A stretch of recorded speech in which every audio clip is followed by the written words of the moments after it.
محترم سامعین کرام، آج میں آپ کی خدمت میں ایران اور توران کی ایک قدیم لوک داستان لے کر حاضر ہوا ہوں۔ یہ سیاوش اور فریگیز کے عشق کی داستان ہے۔ یہ کہانی حکیم ابو القاسم فردوسی طوسی کی عظیم ترین نظم شاہ نامہ سے لی گئی ہے۔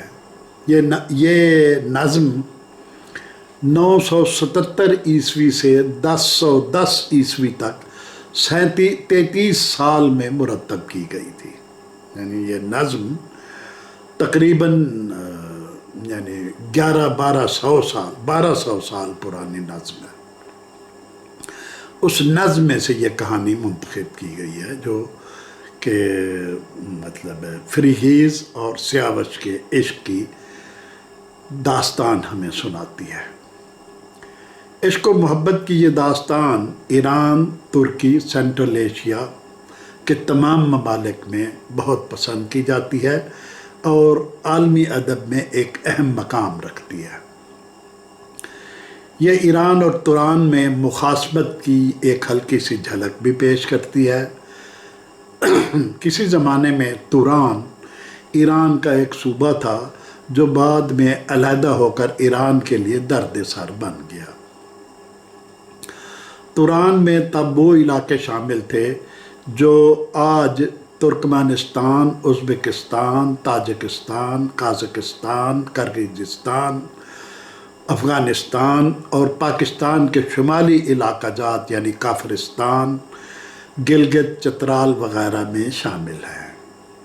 یہ در حقیقت ماوراء نہر کا علاقہ کہلاتا تھا جو دریائے جیہوں یا دریائے آمو، دونوں نام اسی کے ہیں، اور تیسرا نام اس کا ہے آکسس، ایک ہی دریا ہے جو کابل اور تاجکستان کی سرحد بناتا ہے۔ یہ دریا تو اس دریا کے پرلی طرف کے علاقے کو ماوراء نہر کہتے تھے۔ ان ممالک کے کچھ حصے ترکستان بھی کہلاتے تھے۔ اس وقت ایران، توران اور ترکستان اس خطے کے اہم ممالک سمجھے جاتے تھے۔ ایران اور توران میں ہمیشہ ایک دوسرے کو نیچا دکھانے کی چشمک رہتی تھی اور توران کو ہمیشہ ضک اور شکست اٹھانی پڑتی تھی۔ ہزاروں سال پہلے جب ایران میں آگ اور اہور مزدہ کی پوجا ہوتی تھی، ایک مرتبہ کچھ ایرانی فوجی سردار جنگل میں شکار کھیلتے پھر رہے تھے کہ اچانک انہیں ایک نہایت خوبصورت دوشیزہ جنگل میں نظر آ گئی جو حوروں کی طرح حسین و جمیل اور پریوں کی طرح نرم و نازک تھی۔ وہ آپس میں فیصلہ نہیں کر سکے کہ کون اس کا مالک ہے۔ وہ اس تنازع کے فیصلے کے لیے ایران کے بادشاہ کیکاؤس کے پاس لے گئے، جس نے اس کے حسن سے متاثر ہو کر اسے اپنے حرم کی زینت بنا لیا اور اسے اپنی چہیتی داشتہ بنا لیا۔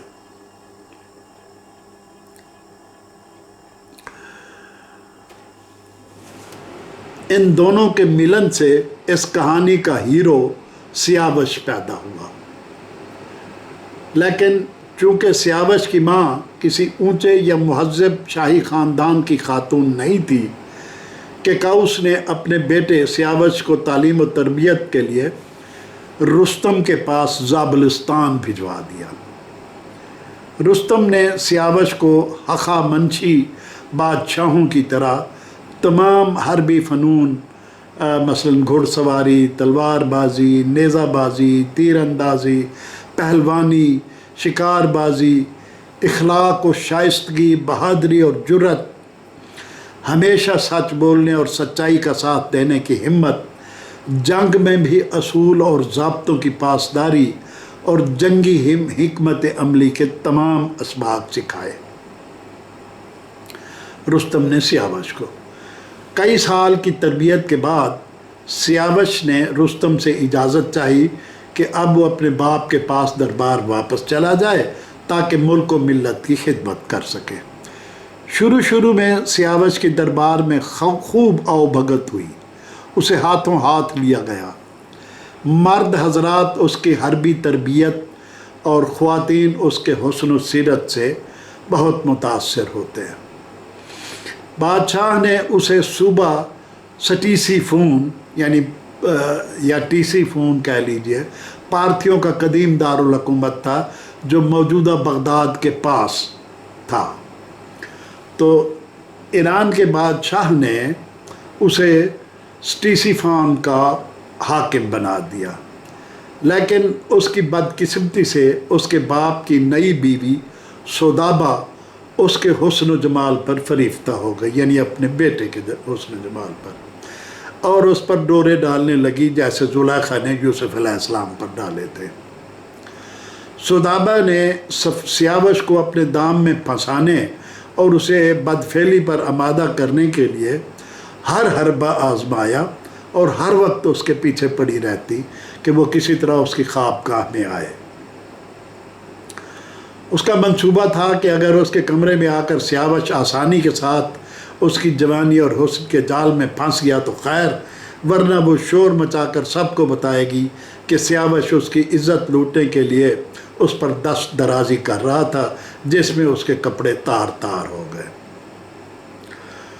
وہ دربار میں بادشاہ کے سامنے اس کی تعریف کرتی اور کہتی، تم زنان خانے میں آ کر میری بہنوں سے ملو۔ وہ اپنے بھائی سے ملنے کی بہت مشتاق ہیں، یعنی میری بہنیں تم سے ملنے کی بہت مشتاق ہیں۔ سیاوش کو رستم کی تربیت نے عورتوں کے طریہ چلتر اور طریاہٹ کے بارے میں کافی خبردار کیا ہوا تھا، چنانچہ سیاوش سودابا کے دام میں کسی طرح نہیں پھنسا اور وہ اس کے پاس زنان خانے میں بھی نہیں گیا۔ سودابا طاقتور ملک ہموران کے بادشاہ کی بیٹی تھی اور کیکاؤس سیاسی وجوہات کی بنا پر سودابا کو ناراض کر کے اس کے باپ کی حمایت کھونا نہیں چاہتا تھا۔ اس نے کئی بار سیاوش کو سمجھایا، یعنی کیکاؤس نے اپنے بیٹے سیاوش کو سمجھایا کہ وہ اپنی ماں سودابا کو سلام کرنے اس کے خاص محل میں جایا کرے۔ آخر باپ کے اصرار پر ایک دن وہ سودابا کے دیوان خاص میں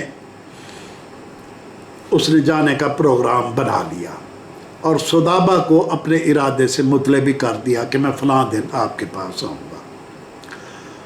اس شام سودابا نے دیوان خاص میں ایک شاندار جشن طرب اور دعوت کا اہتمام کیا۔ سارے دیوان کو خوشبو اور عطر سے نہلایا گیا اور سیاوش کو ایک تخت پر لا بٹھایا گیا۔ اس کے بیٹھتے ہی پری وش مطربائیں اور ڈانسرز ساز و سنگیت کی دھنوں پر نغمے بکھیرنے لگیں۔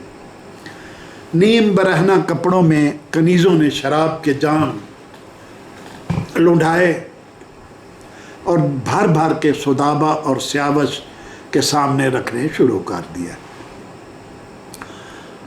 بزم برخاست ہوتے ہی نشے میں چور ہونے کے باوجود سیاوش سودابا کی ملحقہ خوابگاہ میں جانے کی بجائے زنان خانے سے باہر نکل آیا۔ سودابا نے جب یہ وار خالی جاتے دیکھا تو اس نے نئی منصوبہ بندی شروع کی۔ سیاوش کو اپنے جال میں مستقل پھنسانے کے لیے اس نے کیکاؤس کو یہ پٹی پڑھانی شروع کر دی کہ سیاوش کی شادی اس کی ایک چھوٹی بہن سے کر دی جائے۔ بادشاہ نے اپنی چہیتی کی بات مان کر سیاوش کی شادی اس کی بہن سے کرنے کا فیصلہ کر لیا۔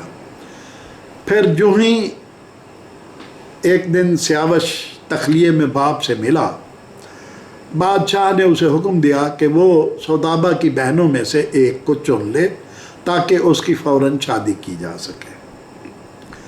سیاوش سمجھ گیا کہ کیکاؤس اپنی سیاسی پوزیشن کو مستحکم کرنے کے لیے اسے قربانی کا بکرا بنانا چاہتا ہے۔ کیکاؤس لہٰذا سیاوش نے صاف انکار کر دیا۔